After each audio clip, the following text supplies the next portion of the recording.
Yang terhormat Bapak Kepala UPTD SD Negeri 2 Lamongan Ratu 1, yang terhormat Bapak dan Ibu Dewan Guru UPTD SD Negeri 2 Lamongan Ratu 1, terima kasih atas waktu yang telah diberikan kepada kami calon guru penggerak Angkatan 9 untuk menyampaikan diseminasi penyebaran budaya positif sebagai salah satu tugas dari pendidikan guru penggerak modul 1.4.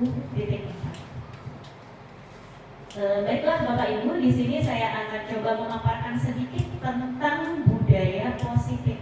Nah, sebelumnya saya ingin bertanya kepada Bapak dan Ibu guru semua, kira-kira apa sih yang ada di benak Bapak, Ibu guru itu tentang budaya positif? Ada yang bisa memberikan pendapatnya?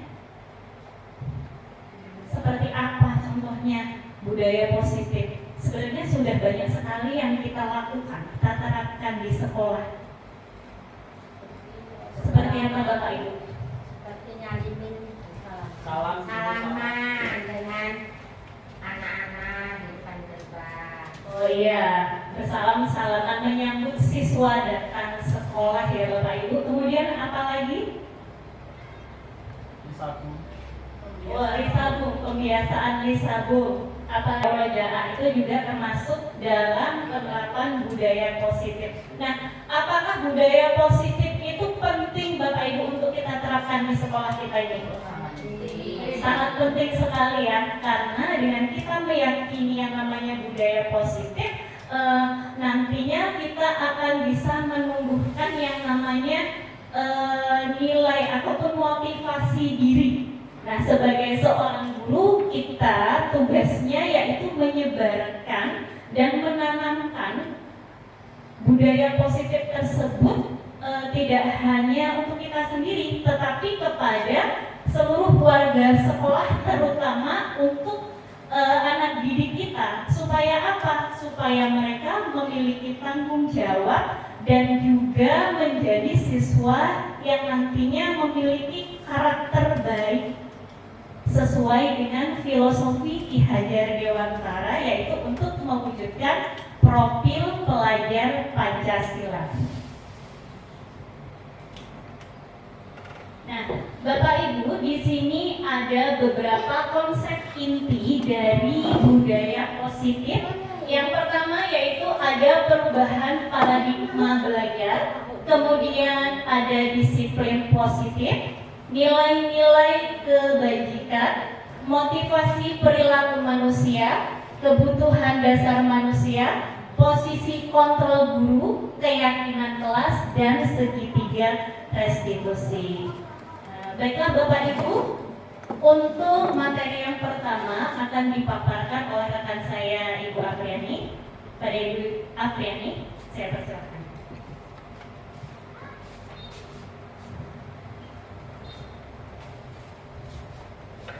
Ya, terima kasih kepada Ibu Nur Fitri atas kesempatan yang diberikan. Sebelumnya, Bismillahirrahmanirrahim. Assalamualaikum warahmatullahi wabarakatuh. Selamat pagi dan salam sejahtera untuk kita semua.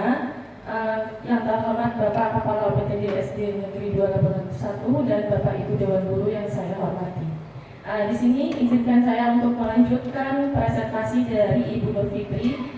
Di sini kami ingin mempresentasikan mengenai penerapan budaya positif terutama di lingkungan sekolah. Ya, dalam budaya positif ini ada beberapa poin-poin yang harus kita pahami. Untuk poin yang pertama yaitu mengenai pembelajaran dengan paradigma baru. Apa maksudnya? Kalau zaman dahulu guru namanya mengajar di sekolah itu kan tentunya biasanya hanya mengajar nilai KKM tanpa memperhatikan mungkin memperhatikan karakter siswa, tapi di kelas itu lebih kepada bagaimana caranya supaya anak-anak itu nilainya itu mencapai KKM, paham dengan materi. Tetapi untuk pembelajaran pada saat ini, paradigma baru, pembelajaran itu lebih berorientasi pada profil pelajar Pancasila. Seperti yang kita sudah ketahui bersama, di mana ada 6 elemen profil pelajar Pancasila, yaitu berkebinekaan tunggal, gotong royong, kreatif, bernalar kritis, mandiri, serta beriman bertakwa pada Tuhan Yang Maha Esa dan berakhlak mulia. Untuk poin yang kedua, disiplin positif. Ya, menurut modul yang kami pelajari, pengertian disiplin positif di sini dipaparkan oleh Diane Gozen. Diane Gozen menyatakan bahwa kata disiplin dasar dari kata disiplina yang artinya belajar. Kemudian disiplin positif itu artinya apa? Merupakan salah satu cara penerapan disiplin yang tujuannya itu untuk menumbuhkan kesadaran serta memberdayakan peserta didik tanpa imbalan atau penghargaan, ancaman atau hukuman. Nah, biasanya nih kita menerapkan disiplin ya. Sebelum saya mempelajari modul ini pun juga saya biasanya untuk mendisiplinkan anak itu biasanya menggunakan hukuman, ya kan? Kemudian kita ini dengan yang namanya reward atau imbalan. Makanya siswa mau melakukan apa yang sudah menjadi peraturan. Tetapi sebenarnya ternyata itu semua salah setelah kami mempelajari modul tersebut. Dalam teorinya itu salah, karena kalau kita memberikan peraturan kemudian anak mengikuti dengan hukuman kemudian ada imbalan, siswa tersebut tidak muncul motivasi intrinsik atau dalam dirinya tersebut. Jadi anak-anak mau melakukan apa yang kita suruh, apa yang boleh dan tidak boleh. Tetapi itu sebenarnya bukan atas dasar motivasi dirinya sendiri. Mereka hanya takut, oh nanti saya dihukum guru, makanya saya tidak membuang sampah sembarangan, kemudian datang tepat waktu. Mereka takut hanya karena hukuman yang akan mereka terima. Kemudian mereka melakukan peraturan itu, oh biar saya dapat pujian dari Pak Guru, dari Bu Guru. Seperti itu. Kalau kita atas dasar pemberian hukuman dan pemberian reward atau imbalan. Nah, kemudian poin yang ketiga yaitu nilai-nilai kebajikan. Nilai-nilai kebajikan ini sendiri pengertiannya adalah sifat-sifat positif manusia yang merupakan tujuan mulia yang ingin dicapai setiap individu.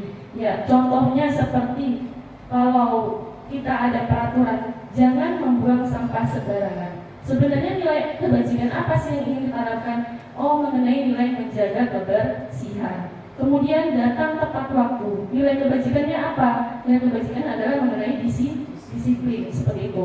Jadi tujuannya kita menanamkan budaya positif itu agar motivasi dalam diri anak itu mereka mengetahui nilai kebajikan apa yang seharusnya mereka tanamkan, seperti itu. Tidak hanya di sekolah, tetapi dalam di kehidupan bermasyarakat juga. Kemudian di sini nilai-nilai kebajikan ada nilai yang disepakati bersama, kemudian lepas dari suku bangsa, agama, bahasa maupun latar belakang. Ada beberapa contoh nilai kebajikan dalam institusi atau organisasi. Kalau dalam institusi sekolah atau pendidikan, tentunya kita berpedoman pada profil pelajar Pancasila. Ada 6 elemen tadi ya Bapak Ibu. Kemudian ada menurut Ibu Primary Years Program. Itu nilai kebajikannya ada toleransi, rasa hormat, integritas, mandiri, menghargai, antusias, empati, keingintahuan, kreativitas, kerjasama, percaya diri, dan komitmen. Kemudian keterampilan hidup atau life skill. Itu dapat dipercaya, lurus hati, pendengar yang aktif, tidak merendahkan orang lain, dan memberikan yang terbaik dari diri. Kemudian poin yang ketiga, motivasi perilaku manusia. Ya, menurut Diane Gozen, sama seperti tadi ya, menurut Diane Gozen itu ada 3 motivasi perilaku manusia. Yang pertama, itu untuk menghindari ketidaknyamanan atau hukuman, seperti tadi ya, yang saya berikan contoh tadi. Kemudian untuk yang kedua, untuk mendapatkan imbalan. Yang ketiga, untuk menjadi yang mereka inginkan dan menghargai diri sendiri dengan nilai-nilai yang mereka percaya. Jadi siswa mau melakukan kegiatan yang positif ataupun yang tidak positif pun, itu pasti mereka ada motivasi di belakangnya, latar belakang apa yang mendasari mereka melakukan hal seperti itu. Kemudian yang kedua, dihukum oleh penghargaan. Saat kita berulang kali menjanjikan hadiah kepada anak-anak agar perilaku bertanggung jawab, atau kepada seorang murid agar mempelajari sesuatu yang baru, atau kepada seorang karyawan agar melakukan pekerjaan yang berkualitas, kita tidak sedang berasumsi mereka tidak dapat melakukannya atau tidak akan memilih untuk melakukannya. Ini pendapat menurut Alfikon.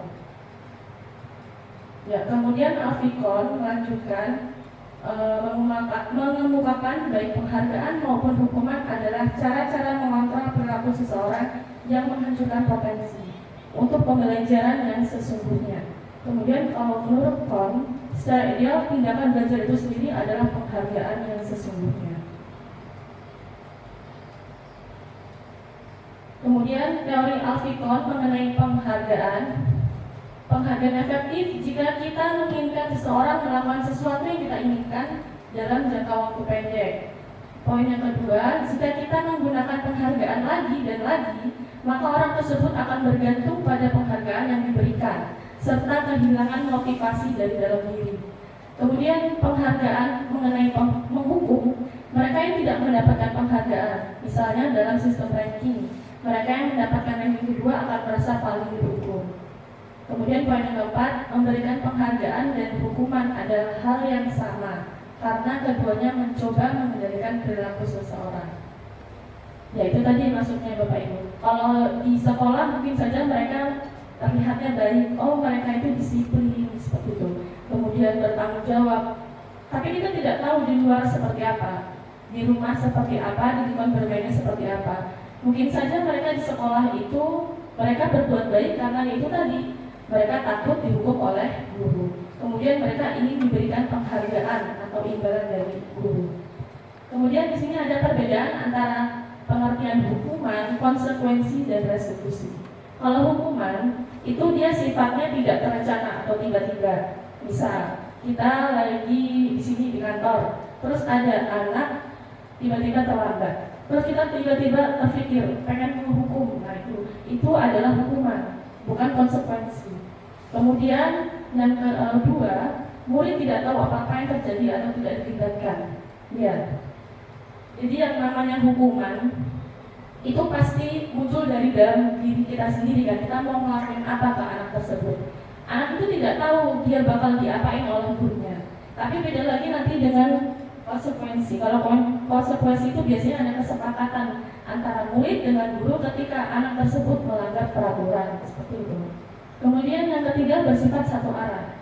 Maksudnya karena tindakan tersebut hanya bersumber dari kita. Kita yang mengeluarkan, kita tidak memikirkan kira-kira nanti apa yang akan terjadi oleh anak tersebut seperti itu. Kemudian keempat, berupa hukuman fisik atau psikis. Ya, berupa hukuman misal memukul atau kata-kata verbal yang kadang menyakiti hati seperti itu.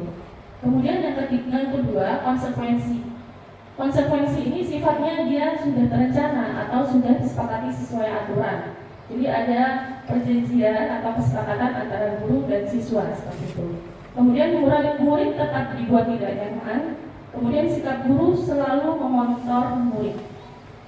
Restitusi itu sifatnya itu biasanya prosesnya itu menciptakan kondisi bagi murid untuk memperbaiki kesalahan.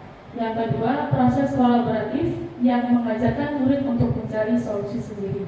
Jadi dalam proses restitusi ini, sebelumnya kita sudah membuat kesepakatan bersama dan kita sifatnya itu mengarahkan anak agar dapat berpikir kira-kira nih setelah kalian melakukan kesalahan ini, apa yang harus kalian lakukan berdasarkan apa yang sudah kita sepakati bersama kemarin, seperti itu.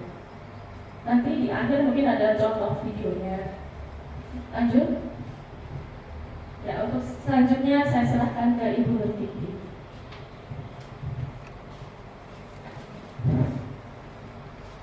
Baik, terima kasih ya Ibu Apriani. Nah, Bapak Ibu, dari contoh hukuman, kemudian konsekuensi dan restitusi itu berbeda ya Bapak Ibu. Nah, di antara hukuman, konsekuensi dan restitusi, kira-kira mana yang paling bagus? Iya, restitusi ya. Di situ siswa diarahkan untuk mencari solusi dari kesalahan yang dapat mereka untuk memperbaikinya. Nah, di sini ada beberapa contoh tindakan guru. Nah, nanti Bapak Ibu coba bisa membedakan tidak itu termasuk hukuman ataupun konsekuensi ya. Untuk tindakan guru yang pertama, mencatat 100 kali di dalam buku kalimat saya tidak akan terlambat lagi karena terlambat ke sekolah. Itu hukuman atau konsekuensi Bapak Ibu? Apa? Hukuman ya. Kemudian yang kedua, lari mengelilingi lapangan basket. Hukuman. Kemudian membersihkan coretan yang dibuatnya di papan tulis. Konsekuensi. Alasannya kenapa, Bapak Ibu? Karena dia yang buat Karena dia yang berbuat harus berani bertanggung jawab ya. Kemudian ada lagi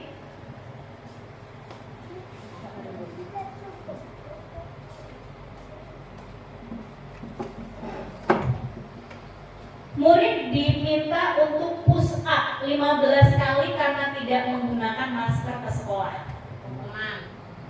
Hukuman. Kemudian menggantikan kertas tugas teman yang telah dicoret-coret. Konsekuensi. Berjemur di lapangan basket pukul 12 siang karena mengobrol dengan teman. Hukuman. Murid diminta bertelanjang kaki sepanjang hari karena tidak menggunakan sepatu warna hitam sesuai peraturan sekolah.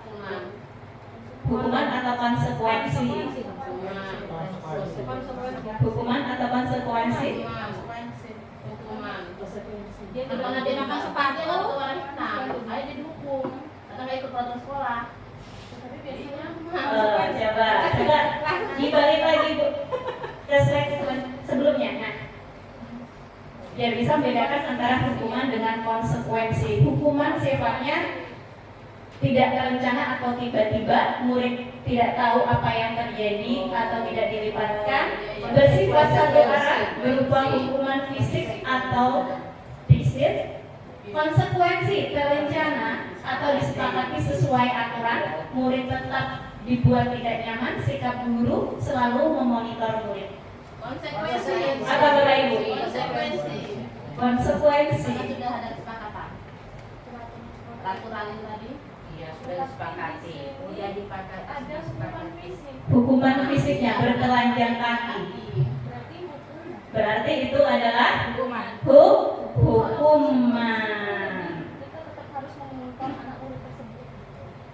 Ya, bisa lanjut? Untuk selanjutnya ada kebutuhan dasar manusia. Nah, kebutuhan dasar manusia itu dibagi menjadi 5. Ada bertahan hidup, kasih sayang dan rasa diterima, penguasaan, kesenangan, dan kebebasan. Nah, Bapak Ibu, jika kita melihat anak-anak di sekolah itu kan kadang-kadang mereka sering sekali ya ada yang membuat kegaduhan, kemudian ada yang suka berantem, ada juga yang lendor terus sama guru. Nah, kira-kira di situ itu mereka melakukan itu karena mereka itu memiliki apa?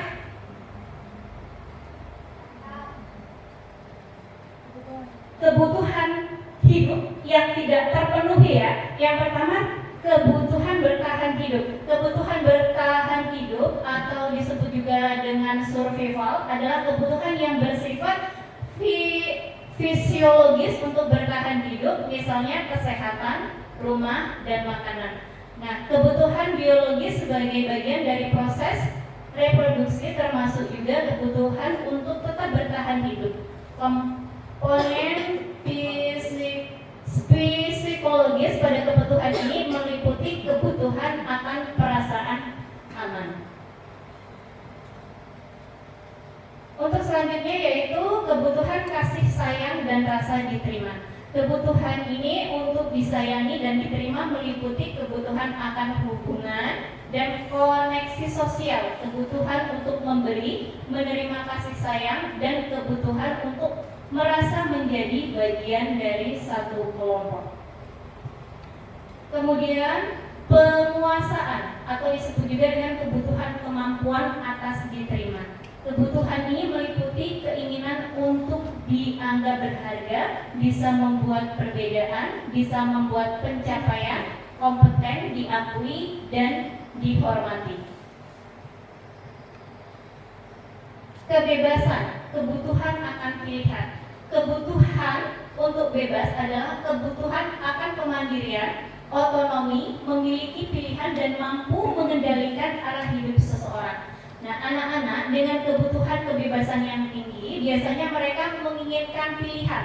Mereka perlu banyak bergerak, suka mencoba-coba, tidak terlalu terpengaruh orang lain, dan senang mencoba hal-hal baru serta menarik. Kesenangan, kebutuhan untuk merasa senang. Kebutuhan akan kesenangan adalah kebutuhan untuk memberi kesenangan seperti bermain dan tertawa. Anak-anak dengan kebutuhan dasar kesenangan yang tinggi biasanya ingin menikmati apa yang dilakukan. Mereka juga bisa berkonsentrasi tinggi saat mengerjakan hal yang disenangi. Nah, misalkan kalau anak-anak ribut sendiri di dalam kelas, misalkan dia tertawa-tawa, itu mereka kurang dari kebutuhan merasa senang. Kemudian ada posisi kontrol restitusi. Ini ada 5 juga ya Bapak Ibu. Yang pertama ada posisi penghukum. Kemudian yang kedua, posisi pembuat merasa bersalah. Ketiga, posisi teman. Yang keempat, posisi pemantau. Dan yang kelima, posisi manajer. Nah, di sini mungkin Bapak dan Ibu guru pernah melakukan posisi kelima posisi ini. Sebelum saya menjelaskan lebih lanjut, kira-kira Bapak Ibu pernah melakukan posisi yang mana? Penghukum ataukah pembuat merasa bersalah, teman, pemantau, ataupun manajer? Bu Siti penghukum. Kemudian ada Bu Mumina apa?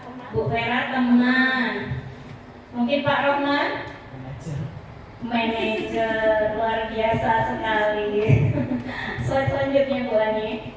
Nah, di sini ada penjelasan sedikit tentang posisi penghukum itu seperti apa. Nah, di dalam posisi penghukum, seorang penghukum itu biasanya menggunakan hukuman fisik maupun verbal. Orang-orang yang menjalankan posisi penghukum itu senantiasa mengatakan bahwa sekolah itu memerlukan sistem atau alat yang dapat lebih menekan murid-murid lebih dalam lagi.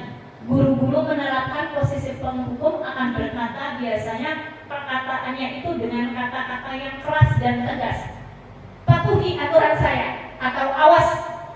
Kemudian, kamu selalu saja salah. Selalu, pasti selalu yang terakhir selesai. Guru seperti itu senantiasa percaya bahwa ada satu cara agar pembelajaran bisa berhasil, yaitu cara dia. Jadi posisi penghukum itu kira-kira baik tidak Bapak Ibu untuk kita terapkan ke anak? Tidak baik. Tapi sudah pernah kita lakukan ya Bapak Ibu ya? Sering Mbak. Karena anaknya bandel. Kemudian yang kedua ada pembuat merasa bersalah. Nah, pada posisi ini biasanya guru akan bersuara lebih lembut. Kalau penghukum kan lebih keras ya Bapak Ibu. Nah, pada pembuat merasa bersalah itu nada suaranya lebih lembut. Pembuat merasa bersalah akan menggunakan keheningan yang membuat orang lain merasa tidak nyaman, bersalah, atau rendah diri. Kata-kata yang keluar lembut akan seperti misalkan contohnya, Ibu sangat kecewa sekali dengan kamu. Berapa kali Bapak harus memberitahu kamu ya? Kemudian gimana coba kalau orang tua kamu tahu kamu berbuat begini? Nah, pasti dengan perkataan seperti itu anak-anak akan berpikir ya Bapak Ibu, tetapi di dalam pikirannya tersebut juga pasti ada rasa yang mengganjal. Kenapa sih Bu Guru berkata seperti itu kepada saya? Ya Bapak Ibu ya. Kemudian yang selanjutnya, posisi guru sebagai teman. Nah, di mana di sini guru tidak akan menyakiti murid, namun akan tetap berupaya mengontrol murid melalui persuasi.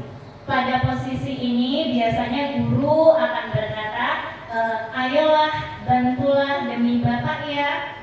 Ayo ingat, tidak bantuan Bapak selama ini, ya sudah, kali ini tidak apa-apa, nanti Ibu bantu bereskan. Nah, tetapi hal ini membawa dampak negatif bagi anak. Bila suatu saat guru tersebut tidak memantau murid tersebut, tentunya akan kecewa dan berkata, saya pikir Bapak Ibu itu teman saya. Hal ini yang mungkin timbul adalah murid akan bertindak untuk guru tertentu dan tidak untuk guru lainnya. Untuk selanjutnya akan dijelaskan oleh Ibu Afiani. Baik, saya akan meneruskan presentasi dari Ibu Nur Fitrianasari. Posisi yang selanjutnya yaitu pemantau atau kita bertindak sebagai mengawasi murid kita. Memantau berarti mengawasi. Pada saat kita mengawasi, kita bertanggung jawab atas perilaku orang-orang yang kita awasi. Posisi memantau berdasarkan pada peraturan-peraturan dan konsekuensi. Pertanyaan yang sering diajukan oleh guru sebagai pemantau yaitu peraturannya apa? Kemudian apa yang telah kamu lakukan? Sanksi atau konsekuensinya apa? Nah, seorang pemantau itu biasanya sangat memperhitungkan mengenai catatan atau data yang dapat digunakan sebagai bukti atas perilaku seseorang. Ya, jadi guru sebagai pemantau, guru ini, mereka tetap bertanya kepada siswa tersebut, kamu ini ngelakuin apa? Kemudian sanksinya itu seperti apa? Kemudian diberikan konsekuensi, jadi anak melakukan atau membayar atas apa yang mereka perbuat, dan kita tetap memantau anak tersebut gitu. Jadi kita tidak sekedar memberikan hukuman atau konsekuensi tanpa melihat jalannya anak tersebut melakukan konsekuensi tersebut, tapi kita tetap melihat dan kita mencatat seperti itu. Jadi kita di sini poin pentingnya terhadap catatan atau bukti yang kita punya atas perilaku anak tersebut. Kemudian selanjutnya manajer. Nah, ini adalah posisi, kalau saya bilang posisi suhu di atas dari semuanya. Ini adalah posisi yang paling terbaik, yaitu manajer. Apa itu manajer? Posisi di mana guru berbuat sesuatu bersama dengan murid, kemudian mempersilahkan murid mempertanggungjawabkan perilakunya, kemudian mendukung murid agar dapat menemukan solusi atas permasalahannya sendiri. Dan di sini penekanannya itu bukan pada kemampuan membuat konsekuensi, namun pada kolaborasi atau kerjasama dengan murid bagaimana memperbaiki kesalahan yang ada. Nah, biasanya guru sebagai manajer, kata-kata yang keluar itu biasanya apa yang kita yakini. Jadi kita kembali mengingatkan pada keyakinan kelas yang sudah dibuat bersama di kelas. Kemudian apa yang kamu yakini, kita menanyakan kembali kepada anak tersebut, apa sebenarnya sudah kamu yakini, yang kamu pahami itu sebenarnya apa. Kemudian jika kamu meyakini, maka apakah kamu bersedia memperbaikinya? Jika kamu memperbaiki ini, hal ini menunjukkan apa tentang dirimu dan apa rencana kamu untuk memperbaiki hal ini. Nah, biasanya dalam posisi manajer ini, sebelumnya itu kita harus membuat keyakinan kelas, bukan peraturan kelas, tapi keyakinan kelas. Nanti kita akan bahas apa bedanya peraturan kelas dengan keyakinan kelas. Ya, materi selanjutnya keyakinan kelas. Yang biasanya kita tahu itu kan peraturan ya Bapak Ibu. Cuma dalam model ini karena judulnya budaya positif, kita ingin memberikan pemahaman dalam diri siswa itu sendiri. Jadi mereka itu berbuat baik tidak hanya di sekolah, tapi juga dimanapun mereka berada. Itu tujuannya budaya positif, memunculkan motivasi intrinsik. Nah, kalau peraturan sekolah, namanya peraturan biasanya identik dengan nantinya ada hukuman seperti itu. Makanya di sini namanya keyakinan kelas, tujuannya untuk menumbuhkan motivasi intrinsik. Pembentukan keyakinan. Yang pertama, keyakinan kelas berupa pernyataan-pernyataan universal, ya, global seperti itu. Kemudian yang kedua, pernyataan keyakinan kelas senantiasa dibuat dalam bentuk positif. Jadi kita tidak menaruh kalimat-kalimat negatif seperti jangan buang sampah sembarangan. Itu bukan keyakinan kelas karena itu kalimat negatif. Kemudian yang ketiga, keyakinan kelas hendaknya tidak terlalu banyak sehingga mudah ingat dan dipahami oleh semua warga kelas. Ya. Nanti kita akan bersama-sama praktek membuat keyakinan kelas, ya Ibu. Kemudian keyakinan kelas sebaiknya sesuatu yang dapat diterapkan di lingkungan tersebut. Yang terakhir, semua warga kelas hendaknya ikut berkontribusi dalam pembuatan keyakinan kelas lewat kegiatan curah pendapat. Ya. Jadi dalam proses pembuatan keyakinan kelas itu kita harus melibatkan seluruh anggota siswa di kelas. Jadi pertama prosesnya kita menanyai dulu kepada siswa tersebut, kira-kira nih anak-anak hal apa sih yang kalian inginkan atau hal tidak boleh apa yang dilakukan di sekolah, di kelas terutama. Itu hal yang pertama, poin pertama atau strategi pertama dalam membuat keyakinan kelas. Kita tanya dulu pernyataan secara global. Sebenarnya nggak boleh di kelas itu apa? Mereka pengennya kelas kalian itu seperti apa? Itu pertama. Kemudian nanti pasti ketika ditanyakan seperti itu, anak-anak jawabnya kan bermacam-macam dan kata-katanya juga ya kata-kata anak-anak ya, oh nggak boleh buang sampah bu, nggak boleh ini, nggak boleh itu. Nah dari kata-kata tersebut nantinya kita ubah ke kalimat yang positif. Misalnya kalau jangan buang sampah sembarangan, kalimat positifnya buanglah sampah pada tempatnya seperti itu. Ya jadi seluruh peraturan ya kan awalnya itu peraturan Mas ya. Seluruh peraturan atau hal-hal yang diinginkan anak-anak itu nanti kata-katanya kita ubah dulu ke kata yang positif seperti itu. Kemudian dari pernyataan yang positif itu nantinya kita akan mencari nilai apa sih yang ada dari pernyataan itu. Misalnya tadi kan jangan buang sampah sembarangan, pernyataan positifnya buanglah sampah pada tempatnya. Kemudian buang sampah pada tempatnya itu nilainya sebenarnya apa? Nilai kebajikannya apa? Nilainya mengenai menjaga kebersihan seperti itu. Itu contoh membuat keyakinan kelas. Selanjutnya, ya restitusi. Restitusi itu atau bahasa simpelnya proses kita menanamkan disiplin seperti itu. Jadi restitusi adalah proses menciptakan kondisi bagi murid untuk memperbaiki kesalahan mereka sehingga mereka bisa kembali pada kelompok mereka dengan karakter yang lebih kuat. Ini tetap kembali pendapat dari dosen tahun 2004. Ciri-ciri restitusi. Restitusi itu sifatnya bukan untuk menembus kesalahan. Jadi yang sudah seperti itu. Tinggal menatap ke depan seperti apa ke depan anak-anak itu. Kemudian yang kedua restitusi memperbaiki hubungan. Yang ketiga restitusi adalah tawaran bukan paksaan. Jadi nanti anak diingatkan kembali atas keyakinan kelas, kemudian kita arahkan agar mereka bisa berpikir baik ke depannya untuk melaksanakan keyakinan kelas yang sudah disepakati. Kemudian sifatnya menuntun, melihat dalam diri, introspeksi diri. Kemudian restitusi sifatnya fokus pada karakter, bukan tindakan. Yang keenam, menguatkan dan fokus pada solusi. Untuk menanamkan restitusi, jadi gini Bapak Ibu, misal kita menemui sebuah kasus, ini pun sebenarnya saya juga masih belajar. Teorinya saya sudah tahu, tapi kan untuk di lapangannya kita menemui banyak sekali karakter anak-anak gitu. Jadi sama saja, saya sudah juga masih belajar. Intinya dalam segitiga restitusi ini atau cara memperbaiki atau menyelesaikan kasus, kita menggunakan tahapan ini, namanya segitiga restitusi. Tahapannya ada 3. Nah, ketika kita menerapkan segitiga restitusi ini, otomatis kita ini posisi kontrolnya ini sebagai manajer. Jadi tadi kalau ada yang ingin posisi kontrol guru itu sebagai manajer, berarti beliau ini harus menerapkan segitiga restitusi dalam menyelesaikan kasus anak. Yang pertama, kita harus memvalidasi tindakan yang salah. Maksudnya apa? Jadi validasi tindakan yang salah ini kita mengembalikan identitas anak dari yang gagal ke yang sukses. Maksudnya gagal itu adalah anak berbuat kesalahan, itu maksudnya identitas gagal. Nah, ketika anak itu berbuat kesalahan, sebenarnya hal yang harus kita lakukan itu kita jangan langsung kayak memarahi atau menyalahkan, intinya menyudutkan seperti itu.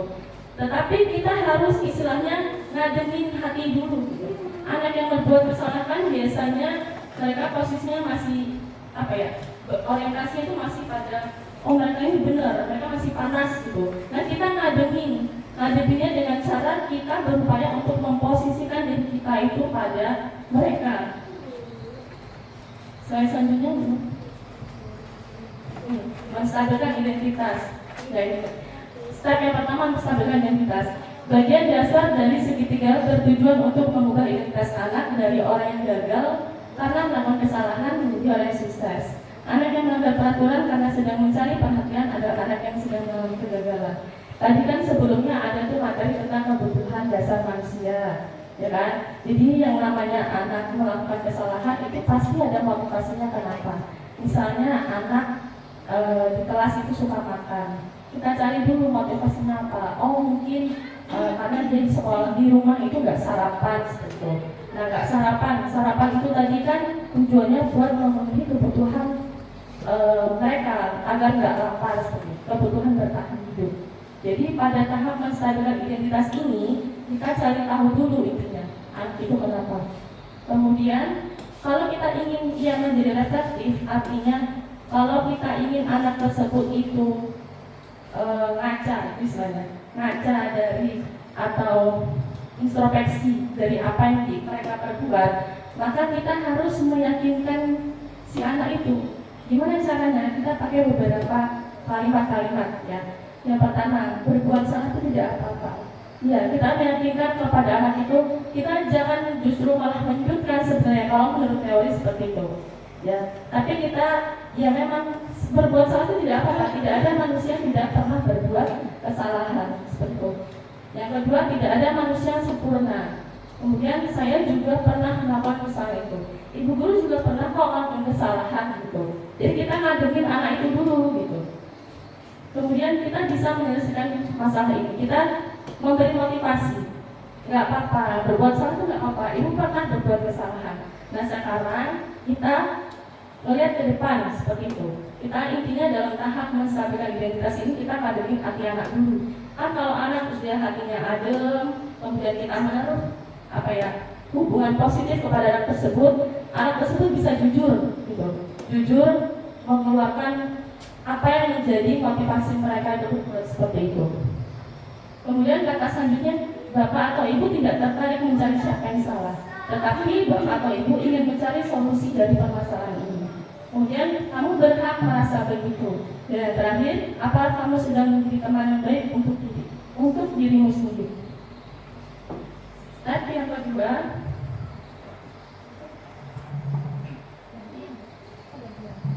akan dilanjutkan oleh Bu Nur Fitriana Sari.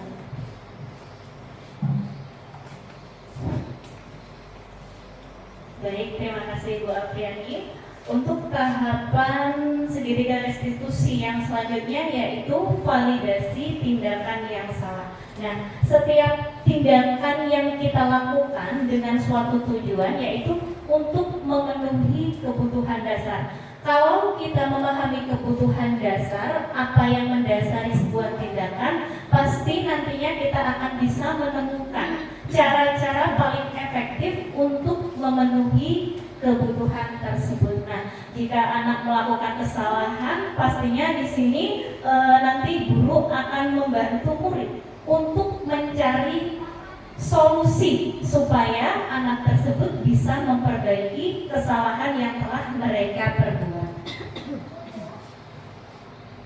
Nah, di sini ada contoh kalimat kalimat yang bisa digunakan untuk memvalidasi kebutuhan anak-anak. Yang pertama ada, padahal kamu bisa melakukan yang lebih buruk dari ini ya. Nah, seperti itu nanti kita bantu murid bagaimana mencari solusinya agar dia itu bisa menjadi lebih baik, membuat hal yang lebih baik, tapi bukan ke arah yang lebih buruk. Kemudian kamu pasti punya alasan mengapa melakukan itu. Anak berbuat kesalahan itu pasti ada alasannya. Seperti tadi yang sudah dicontohkan Bu Afriani, misalkan anak makan di dalam kelas, pasti dia punya alasan, karena alasannya mungkin karena dia tidak sarapan. Kemudian anak datang terlambat ke sekolah, kira-kira punya alasan tidak Bapak Ibu? Punya ya, mungkin mereka bangun kesiangan, makanya terlambat datang ke sekolah. Untuk yang selanjutnya, menanyakan keyakinan. Nah, ketika identitas sukses telah tercapai, yaitu langkah restitusi yang pertama dan kedua sudah tercapai, maka anak akan siap untuk dihubungkan dengan nilai-nilai yang mereka percaya dan berpindah menjadi orang yang dia inginkan. Nah, pada tahap ini guru biasanya akan menanyakan keyakinan yang telah dibuat atau disepakati bersama di dalam kelas. Misalkan anak tersebut datang terlambat ke sekolah, kita tanyakan kepada anak tersebut, kenapa kamu datang terlambat ke sekolah? Tadi anak kan menjawab, karena saya bangun kesiangan Bu, seperti itu. Nah, dari sini kita mencarikan solusinya bagaimana, apa yang kita percaya sebagai kelas atau keluarga. Kemudian nilai-nilai umum yang telah kita sepakati di dalam kelas itu apa? Kita tanyakan keyakinan kelas yang sudah kita sepakati. Dari kata terlambat datang ke sekolah, itu kan berarti melanggar keyakinan kelas yang sudah dibuat bersama, yaitu tentang disiplin. Kemudian kalau anak-anak itu datang terlambat ke sekolah melanggar disiplin, pastinya anak tersebut nantinya tidak baik ya Bapak Ibu. Di sini kita carikan solusinya, kita mencari bersama, kita tanyakan bagaimana supaya besok anak itu tidak datang terlambat lagi ke sekolah. Kita tanyakan apa sih yang bisa anak lakukan supaya tidak terlambat ke sekolah, biar besok bangunnya tidak kesiangan lagi. Kita dorong anak tersebut supaya bisa mencari solusinya sendiri, kita bantu dia. Misalkan anak tersebut nantinya akan menjawab, saya akan tidur lebih awal Bu, kemudian menyetel alarm, menyuruh ibu membangunkan lebih pagi supaya tidak terlambat ke sekolah. Seperti itu ya Bapak Ibu, tahapan restitusi. Nah, di sini ada contoh kegiatan segitiga restitusi ya. Mulai dari validasi tindakan yang salah, kemudian menstabilkan identitas serta menanyakan keyakinan.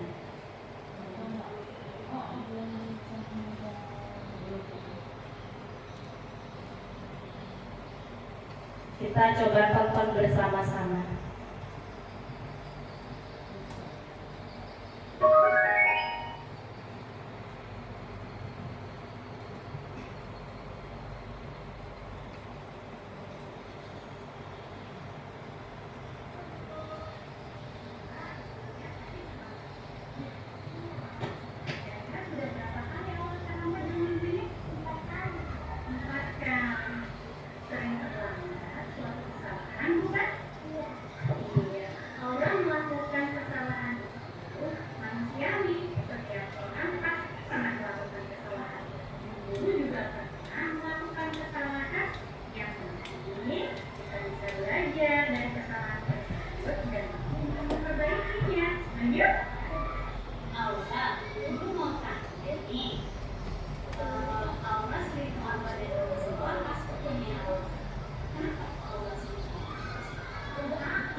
diingatkan ke kelas tepat waktu. Berarti kalau Aura datang ke kelasnya terlambat sesuai dengan keyakinan kelas yang sudah kita sepakati tidak sesuai ya Mak ya. Oke, di sini guru tidak mendukung atau memarahnya Aura. Ini guru akan membantu Aura untuk mencarikan solusi supaya besok Aura tidak terlambat lagi untuk datang ke sekolah ya. Nah yang harus Aura lakukan biar besok tidak terlambat ke sekolah. Kemudian apa lagi? Iya, tidak nonton TV sampai larut malam. Nah, kalau kira-kira Aura lupa menghidupkan alarm atau Aura nonton TV-nya sampai larut malam, itu nanti ada yang mengingatkan tidak? Siapa yang mengingatkan? Oke, Ibu dan Kak. Berarti nanti yang akan mengingatkan Aura ketika Aura lupa adalah kakak dan ibu Aura ya. Nah, kira-kira kapan nih Aura akan memulainya? Tidak akan ya. Nah, itu tadi contoh dari tahapan segitiga restitusi ya Bapak Ibu. Mungkin Bapak Ibu juga sudah melakukan tahapan segitiga restitusi tersebut, tapi tidak lengkap ya Bapak Ibu ya. Kira-kira yang mana Bapak Ibu yang sudah lakukan? Validasi tindakan yang salah, atau menstabilkan identitas, atau yang menanyakan keyakinan kelas? Yang mana Bapak Ibu? Biasanya kita sudah pernah melakukannya, saya juga pernah, tetapi cuma satu saja, tidak tiga-tiganya. Mungkin kebanyakan yang langsung ke menstabilkan identitas itu ya biasanya Bapak Ibu ya. Nah, baiklah Bapak Ibu. Nah, di sini kita akan praktek bersama-sama membuat keyakinan kelas. Nanti bisa Bapak Ibu praktekkan ke dalam kelasnya masing-masing ya Bapak Ibu ya. Jadi pertama kita ini kira-kira nih di kelas itu kita biasanya peraturannya apa di kelas. Terserah mau kata-katanya apa terserah, karena belum kita nantinya kita ubah ke kalimat yang positif. Misalnya peraturan apa yang biasa di sekolah, hal apa yang kira-kira boleh atau ingin Bapak Ibu terapkan di kelas. Yang nantinya menjadi kesepakatan bersama ya Bu Ani ya. Keyakinan kelas kan dibuat antara guru dengan murid, disepakati bersama dan dilaksanakan bersama-sama.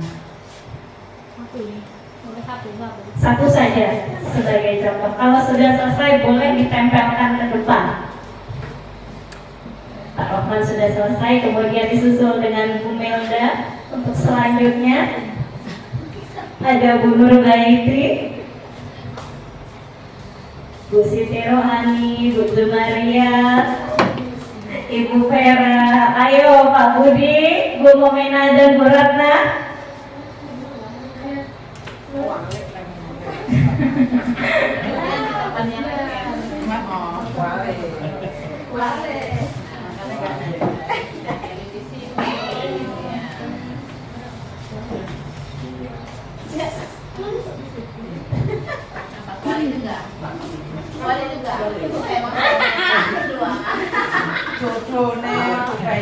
Ya lupa tidak dikasih nama ya Bapak Ibu, nggak apa-apa, nanti kalau praktek sama anak-anak dikasih nama ya.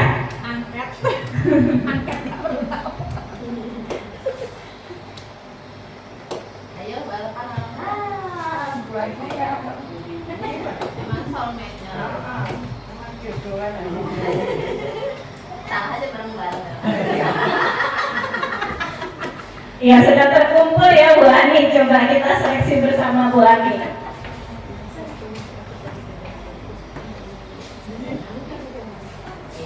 Ini rata-rata sudah kalimat positif semua, ada 3 yang kalimat negatif, nanti kita ubah ke kalimat positif ya.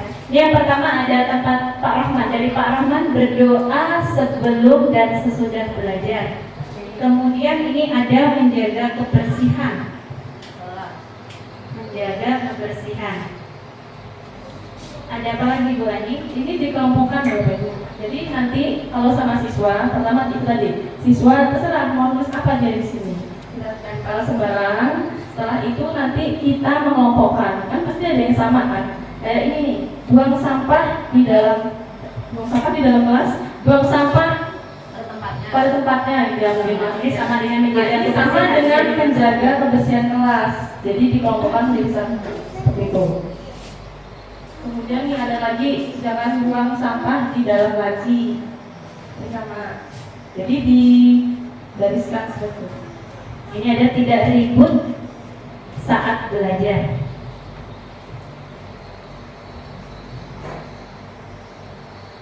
Tidak boleh mencoret meja dan kursi. Kira-kira ya masuk kebersihan berarti sama dengan Jangan buang sampah di dalam laci tadi. Ini dari sini. Ada saling menghargai dan menghormati teman. ya. Sendiri.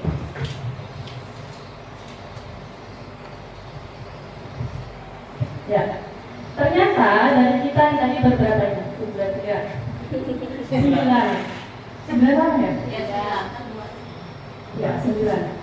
Dari 9 orang guru ya, kalau kita kelompokkan ternyata kita dapat 3 jenis. Kita dapat 3 jenis Keyakinan kelas ya, karena bisa kita ubah ke nilai Kebajikan. nilai-nilai kebajikan. Yang pertama tadi, berdoa sebelum dan sesudah belajar. Itu yang pertama. Kemudian tidak ribut saat belajar. Tidak ribut saat belajar ini kira-kira masuk ke nilai keyakinan apa Bapak Ibu? Jadi yang pertama kita bikin keyakinan kelasnya di disiplin. Nah, kemudian yang kedua ada saling menghargai dan menghormati teman. Itu sudah masuk dalam nilai keyakinan ya Bapak Ibu ya. Saling menghormati dan menghargai, saling menghormati dan menghargai. Keyakinan kelasnya yang pertama disiplin, kemudian yang kedua saling menghormati dan menghargai. Yang ketiga, menjaga kebersihan kelas. Buang sampah di dalam kelas. Jangan buang sampah di dalam laci. Tidak boleh mencoret meja dan kursi. Berarti ini kita ubah dulu ke bentuk kalimat positif. Berarti buang sampah pada tempatnya ya Bapak Ibu. Nah di situ nilai-nilai bajikannya apa Bapak Ibu? Menjaga kebersihan. Menjaga kebersihan. Nah di sini kita sudah dapat ya Bapak Ibu, sudah bisa membuat keyakinan kelas dari 9 orang guru, sudah mendapatkan 3 keyakinan kelas, yaitu disiplin, saling menghormati dan menghargai, dan menjaga kebersihan. Bagaimana Bapak Ibu? Sudah paham belum tentang pembentukan keyakinan kelas? Sudah paham belum Bapak Ibu? Nanti bisa langsung diterapkan ke kelasnya masing-masing ya Bapak Ibu ya. Ya, jadi tadi kan ternyata Bapak Ibu menuliskannya itu beberapa sudah pada dalam kalimat positif. Makanya tadi yang dirubah ke kalimat positif hanya 1 ya Ibu. Yang lainnya sudah dalam kalimat positif. Nah, jadi nanti dalam penerapannya pertama tadi itu ya, kita menuliskan anak-anak curhat pendapat, sesi curhat pendapat. Serah menulis apa terserah pakai bahasa mereka sendiri. Setelah itu nanti kalau sudah menuliskan pendapat mereka, kita kelompokkan seperti itu. Kan pasti ada yang sama. Setelah mengelompokkan sebenarnya kita rubah dulu ke kalimat positif sebenarnya. Tapi karena tadi Bapak Ibu sudah bahasanya sudah pada dalam kalimat positif, makanya kita tidak merubahnya, hanya 1 tadi. Setelah itu kita bersama-sama menuliskan nilai apa yang terkandung dalam tadi yang dicurahkan oleh anak-anak tadi. Seperti itu. Bagaimana Bapak Ibu? Mungkin bisa dipahami? Ya.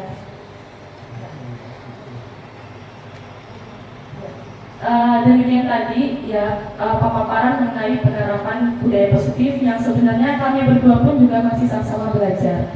Kita mempelajari teori, namun dalam praktiknya juga kita masih terus sangat belajar dengan berbagai macam kondisi anak yang berbeda-beda.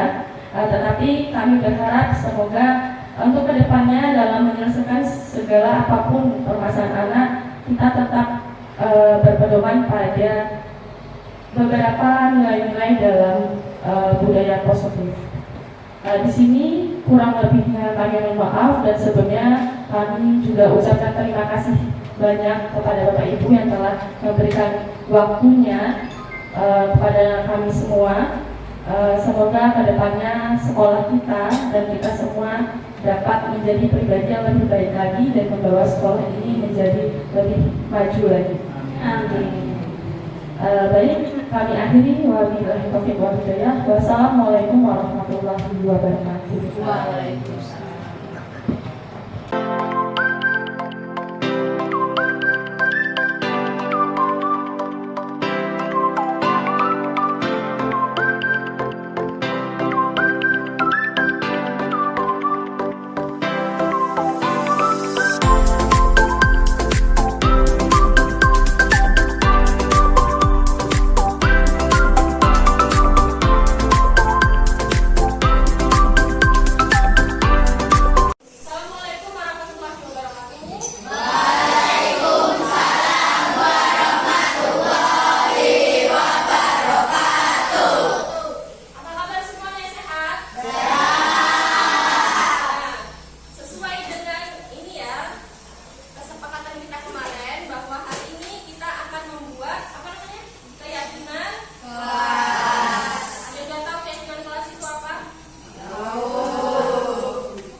membuli sama tidak boleh mengkotor. Intinya apa? Intinya kalau kita ngomong tidak boleh pakai bahasa yang kasar kan? Berarti kalimat positifnya apa? Berbicara ya yang baik atau sopan ya. Ini kita rubah kalimat positifnya, berbicara yang sopan ya atau baik. Terus yang ini tidak boleh ngobrol sama dilarang berisik. Berarti kalimat positifnya apa?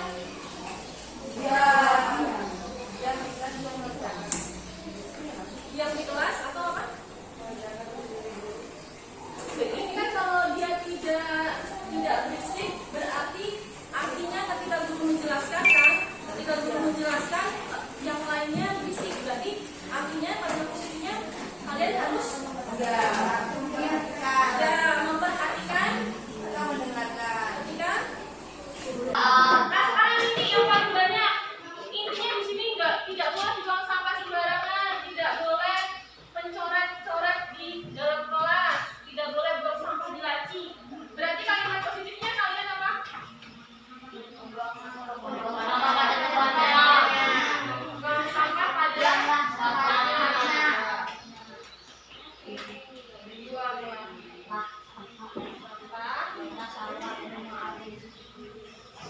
Pada tempatnya. Terus ada lagi di sini tidak boleh makan di kelas, tidak boleh makan ketika jam pelajaran berlangsung. Berarti kalimat positifnya apa? Ya, betul. Makan ketika jam istirahat. Makan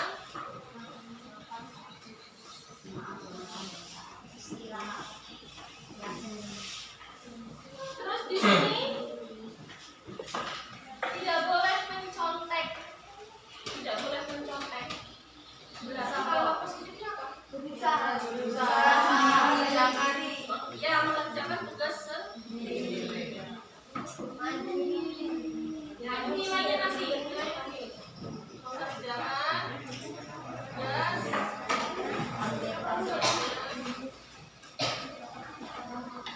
Nah, tadi kan kalian nulisnya ini kalimat-kalimat negatif, tidak boleh semua. Kita ubah menjadi kalimat yang positif. Kita udah dapat ini. Ada 5 kalimat positif. Nah, sekarang dari kalimat positif yang kita buat ini, coba kira-kira nilai apa sih yang terkandung di dalamnya?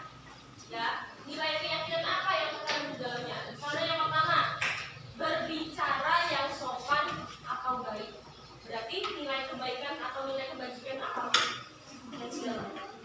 Nilainya tentang apa? Kebajikan atau sopan? Ya, berarti nilai yang pertama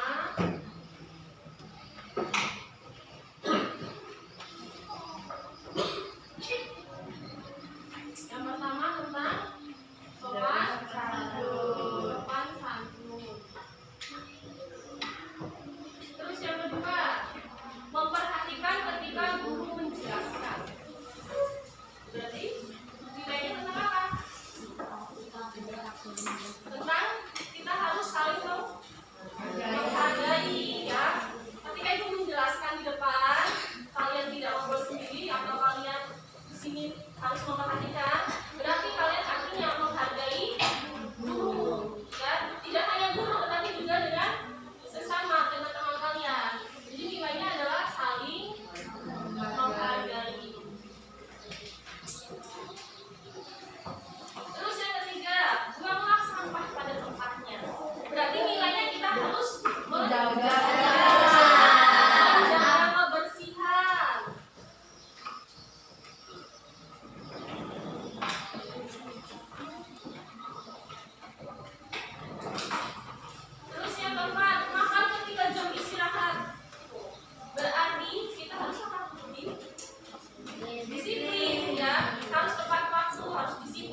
Ya.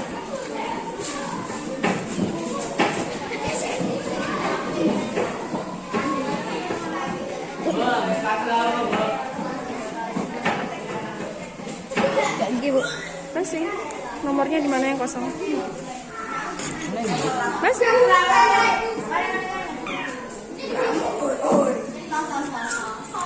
Lihat.